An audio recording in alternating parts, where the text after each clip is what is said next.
ಇವತ್ತಿನ ವಿಡಿಯೋದಲ್ಲಿ ಸಬ್ಬಸಿಗೆ ಸೊಪ್ಪು ಹಾಗೆಯೇ ಬೇಳೆನ ಬಳಸಿ ತುಂಬಾ ರುಚಿಯಾಗಿರುವಂತಹ ಒಂದು ರೆಸಿಪಿನ ಯಾವ ರೀತಿಯಾಗಿ ಮಾಡೋದು ಅಂತ ನೋಡೋಣ. ಅದರಲ್ಲೂ ಈ ಬಿಸಿಲಿಗೆ ತುಂಬಾ ತಂಪು ಅಂತಲೇ ಹೇಳ್ಬೋದು. ಹಾಗಾದರೆ ಬನ್ನಿ ತಡ ಮಾಡದೆ ರೆಸಿಪಿನ ಶುರು ಮಾಡೋಣ.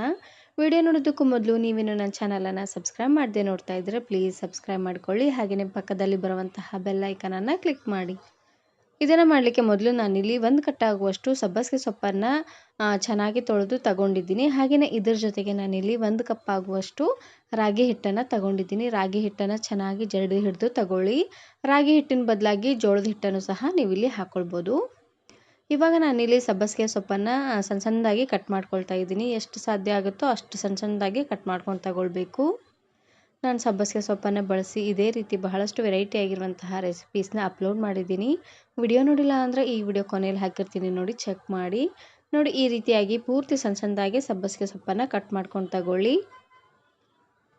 ಇವಾಗ ನಾನಿಲ್ಲಿ 1 ಕಪ್ ಆಗುವಷ್ಟು ತೊಗರಿಬೇಳೆನ ಚೆನ್ನಾಗಿ ತೊಳೆದು ಒಂದು ಅರ್ಧ ಗಂಟೆ ಅಷ್ಟೊತ್ತು ನೆನೆಸಿಟ್ಟಿದ್ದೆ. ಇದಕ್ಕೆ ತೊಗರಿಬೇಳೆನೇ ಹಾಕ್ಕೊಳ್ಬೇಕು. ಬೇರೆ ಯಾವುದು ಬೇಳೆ ಹಾಕಿದ್ರೂ ಅಷ್ಟೊಂದು ರುಚಿಯಾಗಿ ಬರೋದಿಲ್ಲ. 1 ಕಪ್ ಆಗುವಷ್ಟು ತೊಗರಿಬೇಳೆನ ಹಾಕ್ಕೊಂಡ್ರೆ ಸಾಕಾಗುತ್ತೆ. ಒಂದು ಹೊತ್ತಿಗೆ ನಾನಿಲ್ಲಿ ಇಬ್ಬರಿಗಾಗುವಷ್ಟು ಮಾಡಿ ತೋರಿಸ್ತಾ ಇದ್ದೀನಿ. ಇವಾಗ ಕಟ್ ಮಾಡಿರುವಂತಹ ಸಬ್ಬಸಿಗೆ ಸೊಪ್ಪನ್ನು ಹಾಕ್ಕೊಳ್ತಾ ಇದ್ದೀನಿ. ಬೇಳೆಗಿಂತ ಸೊಪ್ಪು ಸ್ವಲ್ಪ ಜಾಸ್ತಿ ಅನ್ನೋಂಗೆ ಇರಲಿ. ಭಾಳ ಜನಕ್ಕೆ ಮಾಡ್ಕೊಳ್ಳೋ ಹಾಗಿದ್ರೆ 2 ಅಥವಾ 3 ಕಟ್ ಆಗುವಷ್ಟು ಹಾಕ್ಕೊಳ್ಳಿ. ನಾನಿಲ್ಲಿ ಇಬ್ಬರಿಗೆ ಮಾಡ್ತಾ ಇದ್ದೀನಿ ನೋಡಿ, ಹಾಗಾಗಿ 1 ಕಟ್ ಆಗುವಷ್ಟು ಸಬ್ಬಸಿಗೆ ಸೊಪ್ಪನ್ನು ಹಾಕ್ಕೊಳ್ತಾ ಇದ್ದೀನಿ.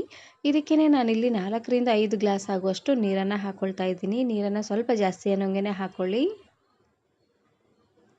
ನೋಡಿ ನೀರನ್ನು ಹಾಕ್ಕೊಂಡು ಒಂದು ಸರ್ತಿ ಚೆನ್ನಾಗಿ ಇದನ್ನು ಈ ರೀತಿಯಾಗಿ ಮಿಕ್ಸ್ ಮಾಡಿಕೊಂಡು ಉರಿನ ಪೂರ್ತಿಯಾಗಿ ಮೀಡಿಯಮ್ ಫ್ಲೇಮ್ನಲ್ಲೇ ಇಟ್ಟು ಬೇಳೆ ಎಲ್ಲ ಚೆನ್ನಾಗಿ ಬೇಯಬೇಕು. ನೋಡಿ ಅಲ್ಲಿವರೆಗೂ ಚೆನ್ನಾಗಿ ಕುದಿಸ್ಕೊಂಡು ತಗೊಳ್ಬೇಕು. ಪೂರ್ತಿ ಸಾಫ್ಟ್ ಆಗೋದೇನು ಬೇಡ, ಸ್ವಲ್ಪ ಉದ್ದುದ್ರಾಗೆ ಇರಬೇಕು ನೋಡಿ, ಹಾಗಾಗಿ ಸ್ವಲ್ಪ ಬೆಂದರೆ ಸಾಕಾಗುತ್ತೆ. ಇವಾಗ ನೋಡ್ತಾ ಇರ್ಬೋದು ಚೆನ್ನಾಗಿ ಕುದಿ ಬರ್ತಾ ಇದೆ. ಆವಾಗ ಬೇಳೆನ ಈ ರೀತಿಯಾಗಿ ಚೆಕ್ ಮಾಡ್ಕೊಳ್ತಾನೆ ಬೇಳೆನ ಕುದಿಸ್ಕೊಂಡು ತಗೊಳ್ಳಿ. ಬೇಳೆ ಪೂರ್ತಿ ಸಾಫ್ಟ್ ಆದರೂ ಚೆನ್ನಾಗಿರೋದಿಲ್ಲ. ಇವಾಗ ನೋಡ್ತಾ ಇರ್ಬೋದು ಬೇಳೆ ಒಂದು ಅರ್ಧದಷ್ಟು ಬೆಂದಾಗಿದೆ. ಇನ್ನು ಸ್ವಲ್ಪ ಸಾಫ್ಟ್ ಆಗಬೇಕು, ಅಷ್ಟು ಬೇಯಿಸ್ಕೊಂಡ್ರೆ ಸಾಕಾಗತ್ತೆ. ನೋಡ್ತಾ ಇದ್ರಲ್ವ, ಇನ್ನು ಸ್ವಲ್ಪ ಗಟ್ಟಿಯಾಗಿದೆ. ಹಾಗಾಗಿ ಇನ್ನೊಂದು 10 ನಿಮಿಷವರೆಗೂ ಹಾಗೆ ಇದನ್ನು ಲೋ ಫ್ಲೇಮ್ನಲ್ಲೇ ಇಟ್ಟು ಬೇಯಿಸ್ಕೊಳ್ತಾ ಇದ್ದೀನಿ. ಕುಕ್ಕರಿಗೆ ಹಾಕಿದರೆ ಪೂರ್ತಿ ಮೆತ್ತಗಾಗಿಬಿಡುತ್ತೆ ನೋಡಿ, ಹಾಗಾಗಿ ಈ ರೀತಿಯಾಗಿ ಪಾತ್ರೆಯಲ್ಲೇ ಚೆನ್ನಾಗಿ ಬೇಯಿಸ್ಕೊಂಡು ತಗೊಳ್ಳಿ.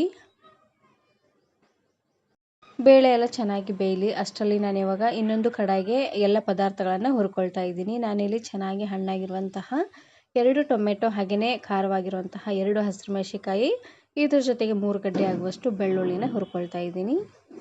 ಇದಕ್ಕೆ ಬೆಳ್ಳುಳ್ಳಿನ ಸ್ವಲ್ಪ ಜಾಸ್ತಿ ಅನ್ನೋಂಗೆ ಹಾಕ್ಕೊಳ್ಬೇಕು, ಫ್ಲೇವರ್ ತುಂಬಾ ಚೆನ್ನಾಗಿ ಬರುತ್ತೆ. ಇದಕ್ಕೆ ಇವಾಗ 1-2 ಚಮಚ ಆಗುವಷ್ಟು ಎಣ್ಣೆನ ಹಾಕ್ಕೊಂಡು ಲೋ ಫ್ಲೇಮ್ನಲ್ಲೇ ಇಟ್ಟು ಚೆನ್ನಾಗಿ ಇದನ್ನು ಹುರ್ಕೊಂಡು ತಗೊಳ್ಬೇಕು.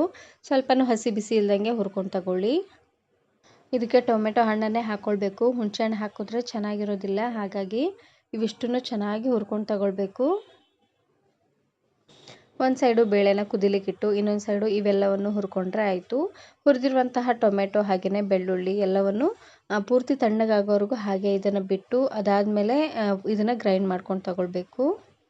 ಇವಾಗ ನೋಡ್ತಾ ಇರ್ಬೋದು ಚೆನ್ನಾಗಿ ಫ್ರೈ ಆಗಿದೆ. ಇವಾಗ ನಾನಿಲ್ಲಿ ಒಂದು ಪ್ಲೇಟಿಗೆ ಎತ್ತಿಟ್ಕೊಳ್ತಾ ಇದ್ದೀನಿ. ಇದು ಪೂರ್ತಿಯಾಗಿ ಆರಲಿ.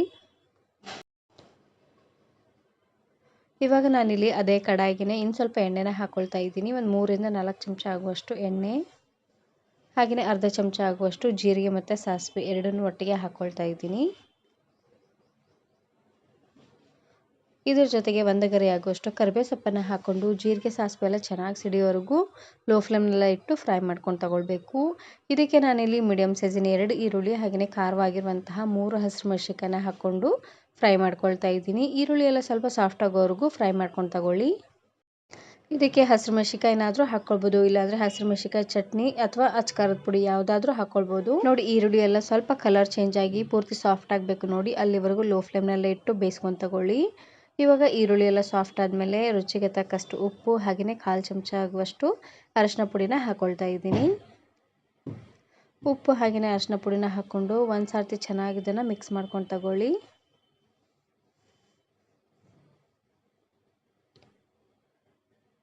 ನೋಡಿ ಈ ರೀತಿಯಾಗಿ ಚೆನ್ನಾಗಿದ್ದು ಮಿಕ್ಸ್ ಮಾಡಿದಾದ್ಮೇಲೆ ಇವಾಗ ನಾನಿಲ್ಲಿ ಬೇಳೆ ಹಾಗೆಯೇ ಸಬ್ಬಸಿಗೆ ಸೊಪ್ಪನ್ನು ಬೇಯಿಸ್ಕೊಂಡಿದ್ವಿ ನೋಡಿ, ಅದನ್ನು ಹಾಕ್ಕೊಳ್ತಾ ಇದ್ದೀನಿ. ನೋಡಿ ಈ ರೀತಿಯಾಗಿ ಸ್ವಲ್ಪ ಉದ್ದುದ್ರಾಗೆ ಇರಲಿ, ಪೂರ್ತಿ ಸಾಫ್ಟ್ ಆಗಿದ್ರೂ ಚೆನ್ನಾಗಿರೋದಿಲ್ಲ.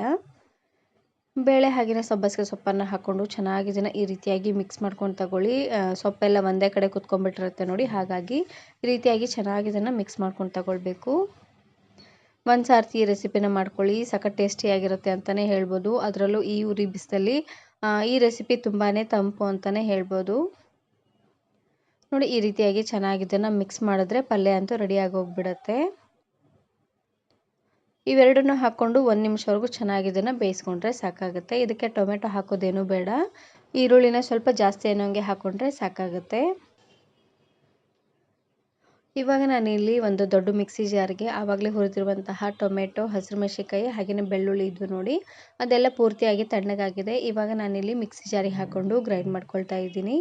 ಇದಕ್ಕೆ ರುಚಿಗೆ ತಕ್ಕಷ್ಟು ಉಪ್ಪನ್ನು ಹಾಕ್ಕೊಳ್ತಾ ಇದ್ದೀನಿ. ಹಾಗೆಯೇ 1 ಚಮಚ ಆಗುವಷ್ಟು ಜೀರಿಗೆನ ಹಾಕ್ಕೊಳ್ತಾ ಇದ್ದೀನಿ. ಜೀರಿಗೆನ ಹುರಿಯೋದೇನು ಬೇಡ, ಹಸಿದೇ ಹಾಕ್ಕೊಳ್ಳಿ, ಫ್ಲೇವರ್ ತುಂಬಾ ಚೆನ್ನಾಗಿ ಬರುತ್ತೆ. ನೋಡಿ ಎಲ್ಲವನ್ನು ಹಾಕ್ಕೊಂಡು ಇದಕ್ಕೇನೆ ನಾನಿಲ್ಲಿ ಆವಾಗಲೇ ಬೇಯಿಸಿರುವಂತಹ ಬೇಳೆ ಹಾಗೆಯೇ ಸಬ್ಬಸಿಗೆ ಸೊಪ್ಪು ಇತ್ತು ನೋಡಿ, ಅದನ್ನು ಹಾಕ್ಕೊಳ್ತಾ ಇದ್ದೀನಿ. ಇದನ್ನು ಸಹ ಇದ್ರ ಜೊತೆಗೇ ಹಾಕ್ಕೊಂಡು ಗ್ರೈಂಡ್ ಮಾಡ್ಕೊಳ್ಬೇಕು.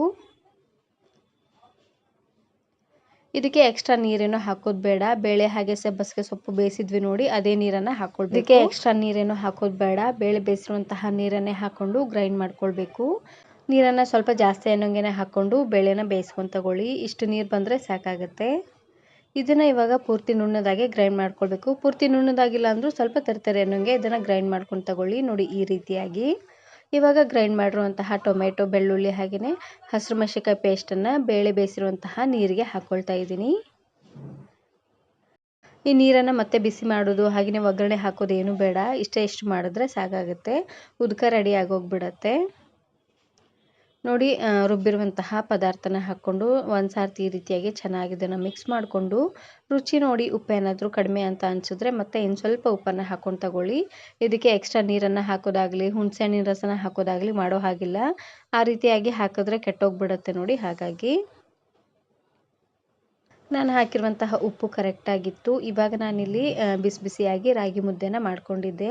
ರಾಗಿ ಮುದ್ದೆ ಜೊತೆಗೆ ಸಬ್ಬಸಿಗೆ ಸೊಪ್ಪು ಹಾಗೆಯೇ ಬೇಳೆ ಪಲ್ಯ, ಅದ್ರ ಜೊತೆಗೆ ಉದ್ಕನ ಮಾಡ್ಕೊಳ್ಳಿ, ಸಖತ್ ಟೇಸ್ಟಿಯಾಗಿರುತ್ತೆ ಅಂತಲೇ ಹೇಳ್ಬೋದು. ಒಂದು ಸಾರ್ತಿ ಈ ರೆಸಿಪಿನ ಮಾಡ್ಕೊಳ್ಳಿ. ಮುದ್ದೆನ ಯಾವ ರೀತಿಯಾಗಿ ಮಾಡೋದು ಅಂತ ಆಲ್ರೆಡಿ ವಿಡಿಯೋ ಅಪ್ಲೋಡ್ ಮಾಡಿದ್ದೀನಿ. ವಿಡಿಯೋ ನೋಡಿಲ್ಲ ಅಂದರೆ ಈ ವಿಡಿಯೋ ಕೊನೆಯಲ್ಲಿ ಹಾಕಿರ್ತೀನಿ ನೋಡಿ, ಚೆಕ್ ಮಾಡಿ.